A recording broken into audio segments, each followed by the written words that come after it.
Welcome to the jungle, everyone. A Cincinnati Bengals podcast brought to you by the Riverfront and Blue Wire.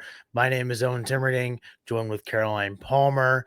And Caroline, Shemar Stewart has turned something that is so simple, and the Bengals are at fault here too, but something so simple as a rookie contract is now turned into, I'd say, major NFL news as we close out the mandatory minicamp section of this NFL season. Yeah, absolutely. I mean, it is something that has been dragged out for, I believe, like a month too long. Yep. I feel like we addressed this about 4 weeks ago, and I said I believe he should sign this at the end of the week, and he Yeah. is putting more and more of a target on his back with each day that this saga continues to drag out. And we're here at mandatory minicamp to the point where they're even talking about him sitting out for the entire year, which is absolutely insane, if you Yeah. ask me. So a lot to unpack here. Obviously, Shemar Stewart, Bengals first round pick, drafted 17th overall this past season. When we talked about him on our day after draft reactions, we were cautiously optimistic about this pick for just strictly his performance on the field. And now, of course, we've entered this whole other realm with now him having a contract dispute, something we haven't seen since Joey Bosa sat out and held out for 31 days after he was drafted by the Chargers in, I believe, 2016, 2017. And I'm going to credit a couple of great articles, some tweets I read from Paul Dehner Jr., writer of The Athletic, former writer for the Cincinnati Enquirer. Follow this Bengals team closer than anyone. And then a really awesome article I read from John Breach at CBS Sports. And he pretty much laid out all the options that Shemar Stewart can lay out. So kind of my research of all of this, like we talked about this before. I feel like we've talked about it and now we fully understand what's going on. And it's a little frustrating that it's taken this long for everyone to fully understand kind of the weeds of this. But we got the Paul Dehner Jr. side with some offerings about the Cincinnati Bengals, and then John Breach, a more NFL centered, player focused side of the story as well. So I mean, I think we should just dig right into it. There's a ton to get into on how this is all going to work out and Yeah, and how this balances out, and this is differentiate from the norm. Like maybe not that much. I don't know. absolutely. I think, first of all, we owe a little bit. I'm not going to put them completely out of the firing line, but I do believe we owe a little bit of an apology to the Cincinnati Bengals. I Mm-hmm. believe that they were basically made it seem like it was their fault and nobody else's fault, when in reality, this is just as much a Shamar Stewart issue as it is a Cincinnati Bengals front office organization. I mean, before they made it sound like he was the only person in the draft class that wasn't getting this specific clause in his contract with the guaranteed money. So everybody was like, well, the Bengals front office look like absolute idiots. Like, and to be fair, I thought the same thing. Like, I read this and I think we talked about it. We were just like, what are they doing? Yeah. Like we are just like, this is so frustrating. But as this continues to grow, we are starting to hear more and more about the fact that the draft picks that were even before and after him in Walter Nolan and Gray Zabel got basically exactly what the Bengals are telling Shamar Stewart that they're offering him from different teams. So now this is not just a Shamar Stewart was being mistreated by the Bengals situation. You now have this other perspective that's like, oh, like there's players who were drafted literally before and after him, Mm-hmm. could have been the Bengals pick, that accepted the same exact like stipulations, Yeah. clauses, and everything. So like you almost turn an eye now to the Shamar Stewart camp and you're going, okay, now what's your reasoning? Yeah. Like if this would have been like somebody who was drafted like 31st that had this clause and that was it, and you're like, well, I was drafted 15 picks higher than him, like maybe you could be like, okay. But the fact that it's now someone above you agreed to the exact same stipulation, you kind of have to just sit back and go, okay, now like what is the bigger issue here? Yeah. Which I think is what a lot of people are, I think honestly still are struggling to understand, because now it's like, okay, what's your problem now? Yeah. Like, because before they made it seem like no one else was doing this, and that was where everyone was confused. But now that we've found out that there's other people who are on this similar contact structure and they're not moving, you're kind of just like, okay, now what is your specific issue with it? Got it. I think it's important to understand, for just as an exercise here, to pretty much start off that both sides are probably right and that's what makes this such a frustrating argument. And especially if we lay out what both sides want in their contracts and with what their players' expectations, I think both sides have fair gripes. I think we should start with the Bengals here. The clause they're adding is this default clause that will allow the Bengals to avoid future guarantees if Shemar Stewart were to get into on-field, off-field conduct situations, get arrested, get get in trouble outside of the Bengals, get in a fight. So basically, the Bengals holding his players accountable. I feel like that's fair. I think we're both in agreement on that. I think that's pretty generalized around the NFL that seems like a fair thing.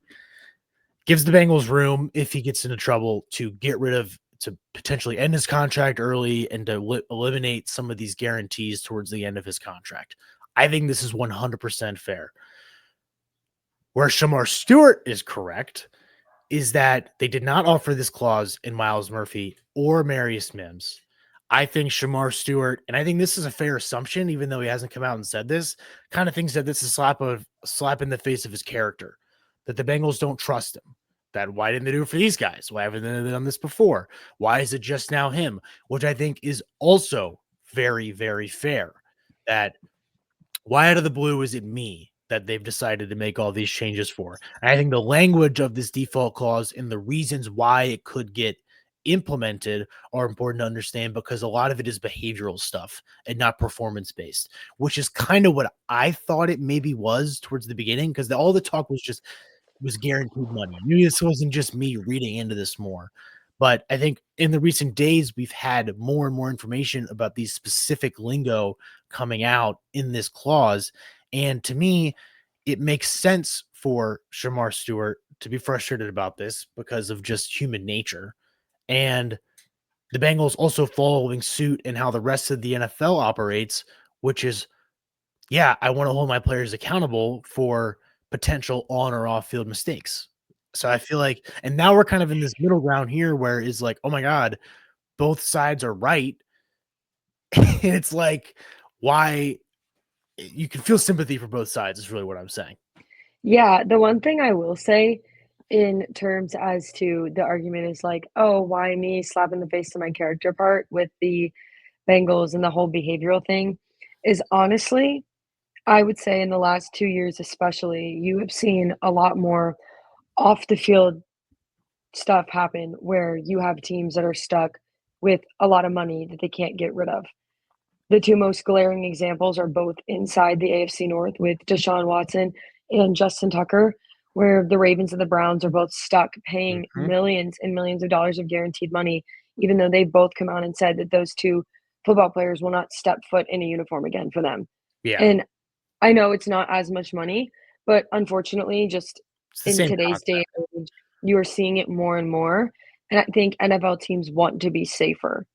Because why wouldn't you want to be? You're held accountable at your everyday job when you Mhm, sign a contract. When you we both work for baseball teams. When we mhm, signed our contracts, there are stipulations that say if you break these rules, X, Y, and Z, you will be mhm, held accountable. yeah, And it's the same deal here. And I'm not saying Shamar Stewart is like trying to skirt the the stipulations, essentially. I just think it's interesting that he's so frustrated about something that is seems common in just everyday environment, and as we've come to figure out, pretty dang common in the NFL. So, yes, and the part that really frustrated me with all of this is that certain media outlets have made it seem like that the Bengals are doing something super out of left field by adding this clause into it. But mhm, it just to me, it seems like this is just a normal thing that would make sense to put into any monetary contract you'd ever sign.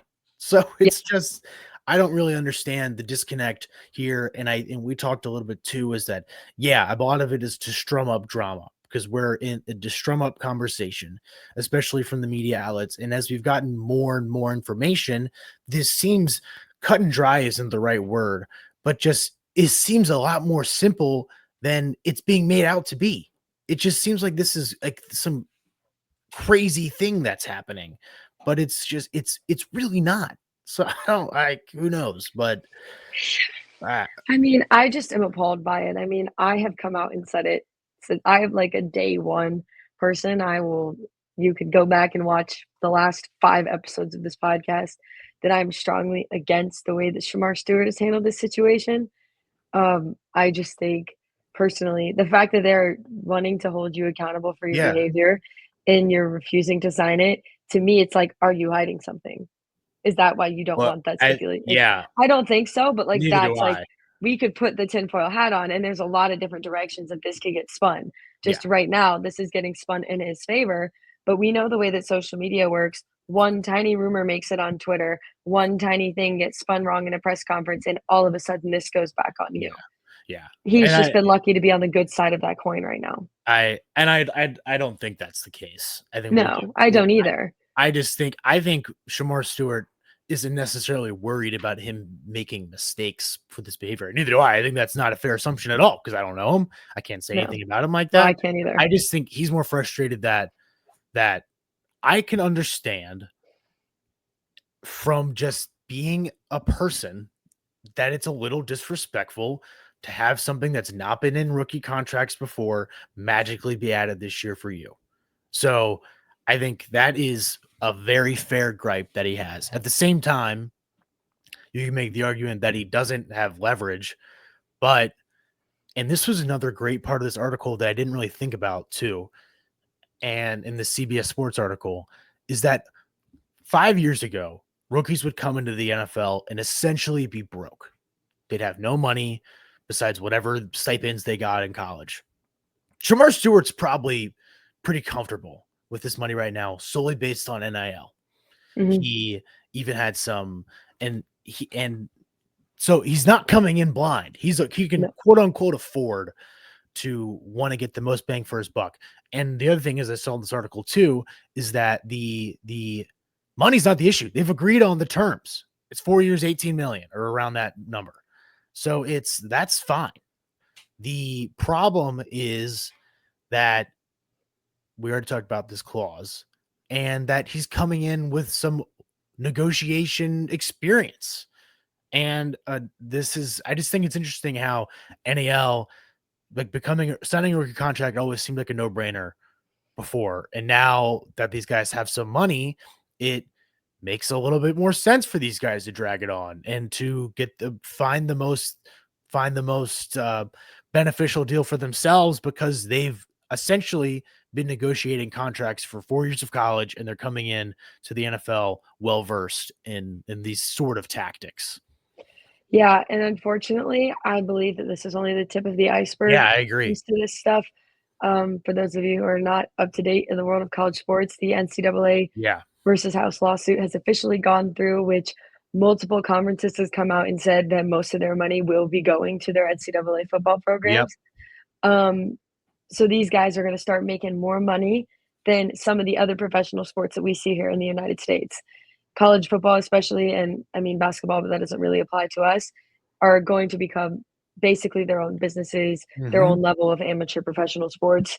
So, as much as I hate seeing it, I do not think this is going to be the last of it. And Not it's at all. unfortunately, I think, going to set a precedent where some of these guys come into the NFL and from the perspective of an athlete, it's just like you think that you're better than the organization that you're signing for, and you Mm-hmm. think that you have more leverage, which I have always been taught until you earn that leverage, you don't have it. Yeah. So for me, it's frustrating to see just because I'm in the position where I do not believe Shemar Stewart has the leverage to argue with the Bengals for a month and a half.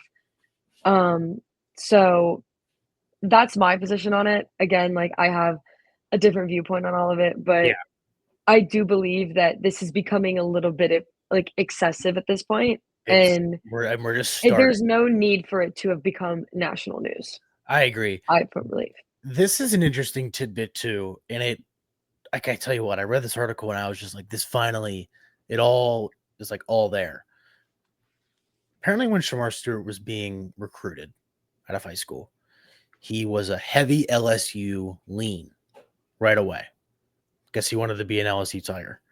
He went on and to the point where it was his first official visit, and he made it known that this is where he wanted to be. He gets to the visit, he gets some pamphlets or like a welcome banner. His name is spelt wrong on the thing. Ends up not going to LSU, immediately cuts them from the list. So I think it's funny because the transition into this part of the article is that Shemar Stewart is known to hold grudges and is not afraid to do something like this. And the funny thing is too is that the Bengals are the same way. They're not going to be bullied into something that they don't want to do. So we're pretty much just butting heads with the same sort of people familiar with making this kind of business decisions, which I think is a funny wrinkle. So obviously, Shemar Stewart, our expectation is that he plays for the Bengals. But I have written down 1, 2, 3, 4 different things he could potentially do between now and basically November that could change his time with the Cincinnati Bengals. Carolina, you talked about this too, but why don't you start with what the main one is and that's become more and more realistic over the last couple of days? I don't know if this is the most realistic, but this is the one Well, that the one that's been talked about the most. Oh, okay, yeah, I was gonna say, I don't think it's realistic, and honestly, I think it's the least likely to happen, but it has come out that if Shemar Stewart basically decides that he refuses to play without this clause, won't budge, he could sit out for the entirety of the Yeah. 2025 season and then re-enter the draft in 2026 and basically be allowed to be drafted by any team other than the Bengals Mm-hmm. in the 2026 NFL draft. Yeah. And then additionally in that too is if he doesn't get drafted in 2026, because these Bengals situations could potentially scare other teams away from drafting him, that he'd be an unrestricted free agent. So we basically could have 2 full years of not two, almost a year of non-football activity. And another part of this too is that if he has until the Tuesday following week 10 to sign this rookie deal, which I think is a long time. I don't know why that's for him to be eligible to play in the season. So I guess that's a rule for people to be under contract by that date to be to be able to play. So I just think I think like you said, the most likely scenario is that he signs. And in my opinion, that's what's going to happen. We'll rank him at the end on what the probably most likely scenarios are. But then the secondary one is that he could ask for a trade, which I'm going to go out and say he'd re-enter the draft before the Bengals traded him. Based on, I mean, we'll talk about Germaine Pratt here in a second, but he asked for a trade in the end of the season. And he just got released and it's June. So Yeah. I don't really know how you feel about that. And then these two are the most funny to me. He could attempt to return to Texas A&M because he was a junior, but he'd have to go through some real legal stuff because the NCAA is very much against getting drafted, then not liking what you do, and then coming back to school. That's probably a 0% chance of happening. And then this one is that he could go to the CFL, the Canadian Football League, stay in football shape. The part of that that's interesting, though, is that the Bengals would own his rights for the next 3 years. So this whole thing of him getting away from Cincinnati Bengals and staying in shape and proving himself to other teams would pretty much be thrown out the window if he went to the Canadian Football League, which brings us all the way back to why doesn't he just sign the contract? I don't know. It's a question I've been asking for a month now. No, because none of these seem desirable at all. Honestly, especially the re-enter the draft one. I think like what happens if I don't know. I just think this is only going to hurt he was already viewed as like we said, a reach of a pick. No one's going to take him in the top 2 round again, especially if he's got all these quote unquote people aren't going to want to deal with this. Mm-mm. No team is. I'm sure. And the thing that's frustrating is that it's the Bengals who are doing this. It's making it seem like this, and it is at some extent a Bengals issue. This could happen to any team. It Oh, yeah. really can. And of course it's happening with the Bengals, is really what I'm kind of trying to say here. Like, I don't know. Yeah, I just believe that we did talk about how he is a reach he has this great athleticism, but again, being in the sports world, having a situation like that can actually cancel out every single bit of athletic talent that you have. Like, he should understand going through the college recruiting process that there's times where if you have like if the coaches don't like your parents or they don't like the way you speak to adults or stuff, they will pass on you and go to someone who might not be as physically gifted as you, but they have a better personality or more willing to come in every day and put in the work.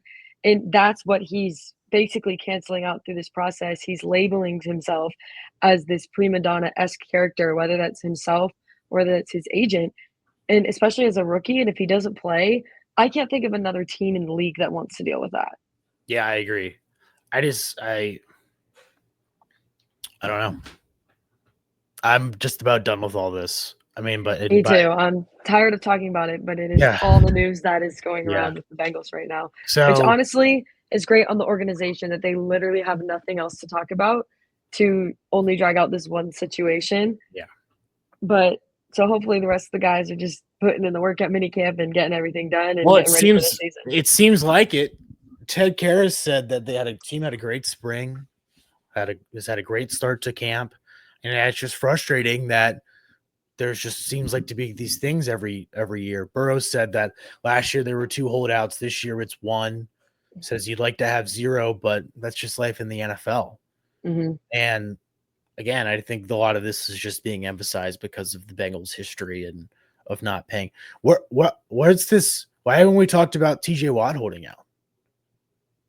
Yeah. But because it's the NFL, God's gift to the NFL, the Pittsburgh Steelers. We're not hearing anything about this. Mm-mm. Oh well, I don't know. Other I didn't Bengals even know he news. was holding out until I saw it the other day. I was Yeah, like really looking through Twitter and I saw it and I was like, oh, yeah. like I feel like I should have heard about this by I now. I Like, it sent it was on, to like, a reporter's Twitter, like, I didn't see it on no, ESPN, I didn't see it on CBS Sports, I didn't see it on anything like that, it was no. on a reporter's Twitter feed. I was like, I "That should not saw have been the first time I saw that." Schefter released it, and that's kind of about the only thing I've seen. I sent it to my uncles, the tweet. I was like, here's this because you won't see anything about it for the next month. Yeah. Who It's knows? being drowned out on ESPN by the fact that Aaron Rodgers showed up to minicamp with a wedding band on. I've Yeah, heard more about that than I've heard about TJ Watt, who is the best player on that team, holding yeah. out. Like, that's basically the difference in coverage when we think about it between the 2 teams, if we wanna, like, put them I side by side. yeah. I think we'll transition to this Aaron Rodgers Oh, man. shows up. It's like, and this isn't no way showing my opinion on any of this stuff, but when he showed up, when they asked if he was vaccinated, and he was like, "I've been immunized," like he's how long have you been married, Aaron? Uh, I've been married a couple He months. gives, like, AI answers. Like, it's so weird. He's just so weird. Like, It's it's like the so ChatGPT default weird. answers. That's what he Yeah, sounds like. Like, you type those questions in, and they give you an answer back, and that is what he tells you. he's so funny. He's very like, I Yeah, honestly think he's top 5 most entertaining people in the league to listen to because when he he's talks just about weird. anything. Yeah, Yes. And I feel like the older he gets, the weirder he gets, and because he it's just doesn't like, care. "Oh, He's no." yeah, He's a 4-time MVP, Super Bowl champion, will no, be a first ballot Hall of Famer when he no. retires. He Doesn't doesn't care need anymore. money. He's No, just he doesn't he's just care. there. Like, He it's said just that like, gosh. I can't even think about it. um, I know what you're talking there's, like, something he said the other day too where I was just like, "That's not real." well, he said that he's not doing this for himself. He's doing it for his soul. I don't really know what the heck that means. That seems like it's the same thing. Yeah, I don't know. probably. More Bengals news. This kind of like flew under the radar, but because Mhm. we've been talking about it for like offhandedly, Germaine Pratt was released. I don't Finally know. I feel free. kind of bad. Yeah, he hadn't signed with the Raiders. I saw that this morning. I don't know when he did, but I looked up his name, taking some notes before the ep. Signed with the Raiders. I feel kind of bad for Jermaine. He was a cornerstone of this Bengals defense for a long time. Signed a good contract a couple years ago, and arguably has the most important play in Bengals history. interception against Derek Carr to secure the Bengals' first playoff win in 31 years. I mean, the fact that they kind of just kicked this can down the road and then silently released him without giving him a proper send-off is frustrating. And again, just adds to how the Bengals treat former players.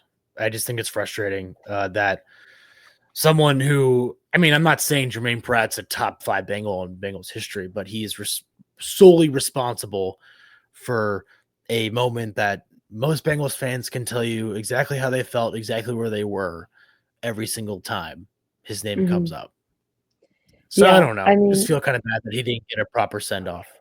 Yeah, I do too, but I think at the end of the day, you have to be happy for him. He asked for this at the end of the year in January, and he finally got a signing. I honestly think it's a great fit for him. I think Pete Carroll is a great head coach, and I also really sneakily like Patrick Graham, who's the defensive coordinator over there in Las Vegas. Yeah. I honestly think it's a really good fit for him.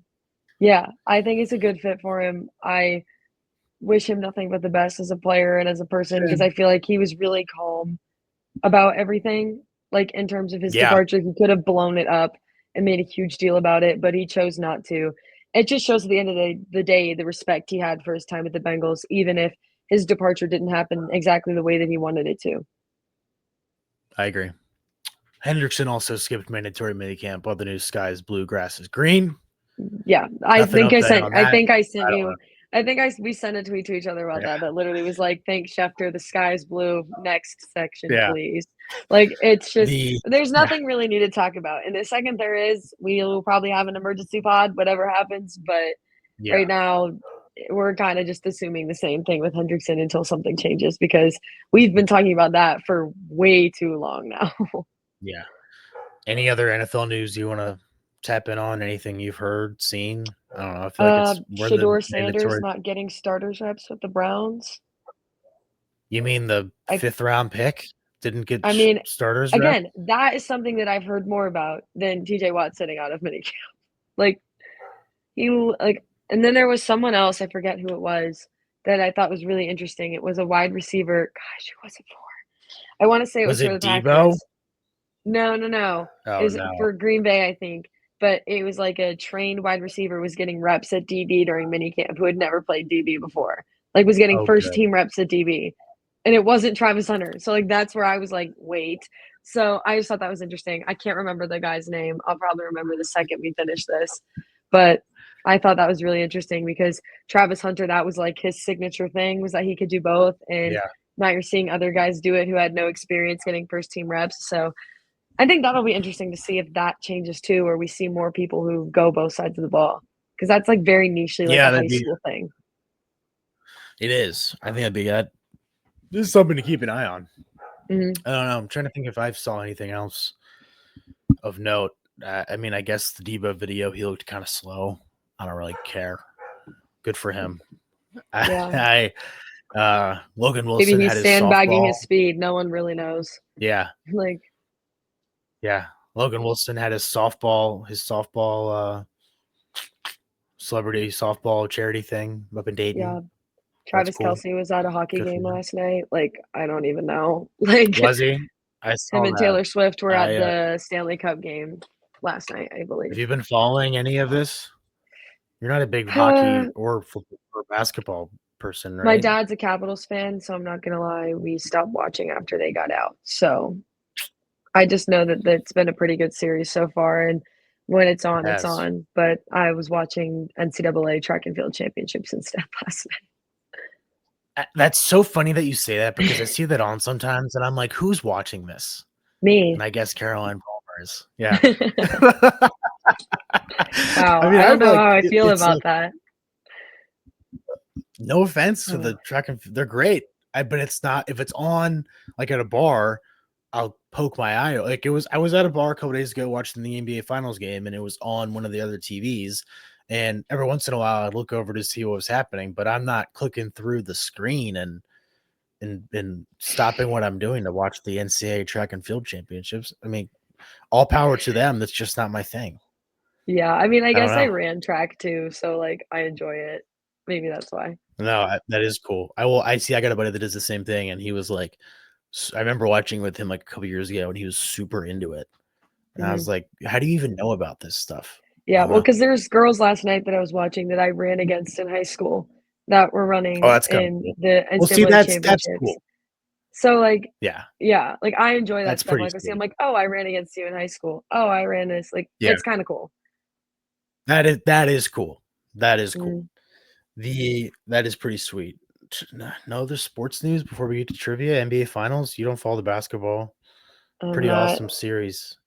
I know Yeah, it's been good. I know it's been good. yeah.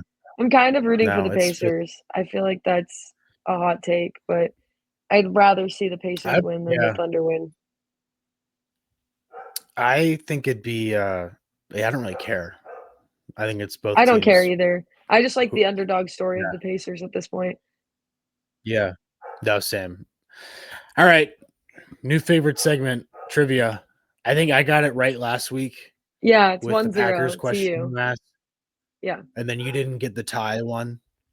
No, I didn't. I asked you. The trick I think I made question this that one I a should little. have known the answer to, Yeah, and I because it's your football team. yeah. Yeah, nice. Alright. All Do you right, wanna you're go gonna go first, first. or do you want me to You can go? go. I'll ask. I'll ask you. I'll ask you Okay, first. okay. Alright. Okay. All right. To get Caroline on the board.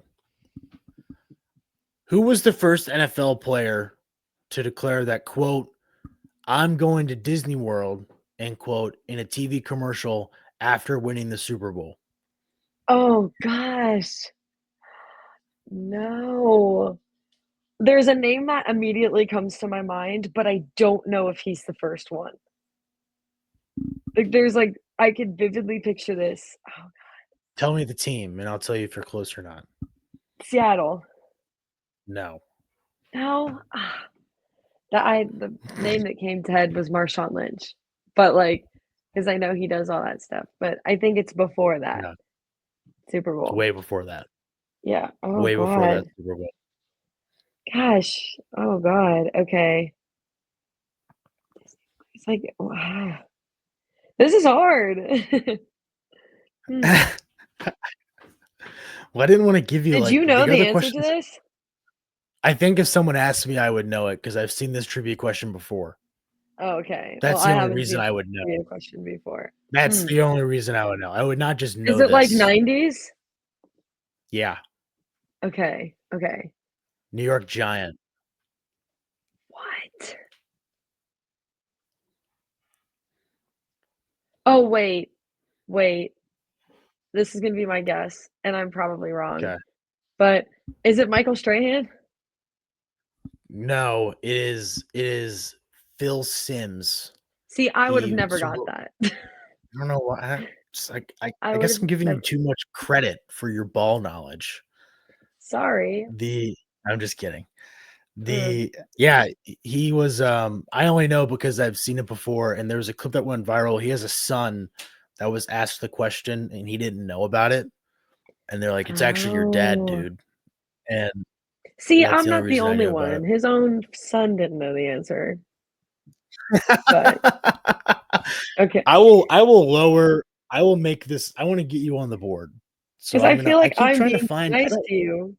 'Cause even my question this week, well, I I feel feel like like I'm I'm being being too nice. So I'm gonna go really hard next time. all right, you should. Okay, but this one I All feel right, like you can ask me get. this question. Well, then I feel don't like if you said you it's multiple choice, don't give me the multiple choice. okay, yeah, I'm not giving you multiple choice, I'm just gonna ask. And if you need a hint, Okay. then I'll give you the multiple choice answers.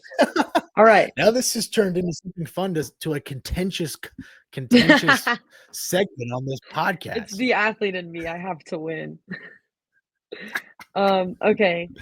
Right, go. Who was the first running back whoa, who was the first running back in NFL history to rush for 2,000 yards in a single season?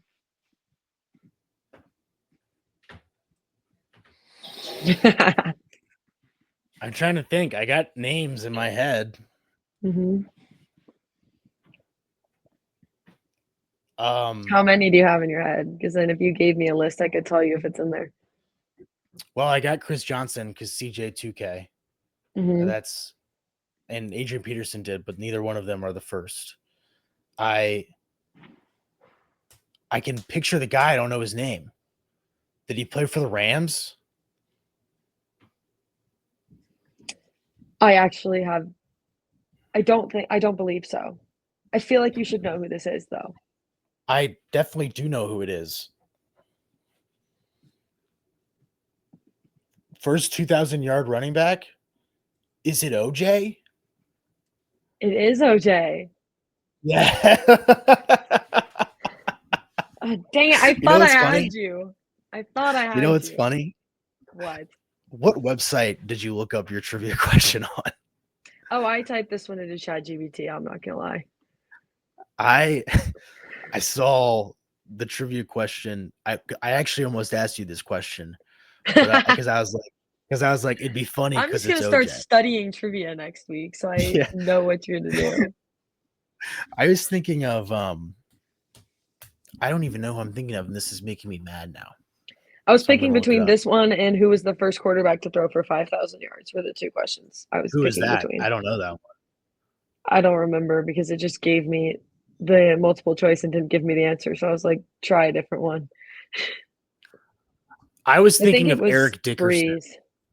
He was one of the multiple choice options were OJ, Dickerson, Sanders, Eric Campbell were the four I was thinking options. my guess was gonna be Eric Dickerson, but I couldn't think of his name. So I Oh, then I remember dang looking it. You just for needed to remember I the know, wrong name and I would have and stumped I know. you. Well, and I really only remembered OJ because I was like, this would be kind of funny to ask. Not because I mean it's just the OJ lore is so It's so so bizarre. it's so bizarre. All right. Good week. Good Yeah. talk. A lot of Shemar We actually Stewart. had stuff to talk about this week. I mean, we don't really like talking Yeah. about it, but it was something. Well, I mean, like more details came out, so I feel like it's worth a Yeah. lengthy conversation. The Mhm. I mean, who knows? Maybe this time next week we'll have I think I've said this last 3 weeks. Maybe this time next week we'll have contract confirmations. Who knows?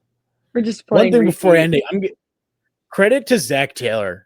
I think he's done a really Yes. great job of handling all of this before we go. I think he's been Mhm. awesome. And I don't think he gets enough credit for being able to control the locker room as well as he does. Just my 2 cents.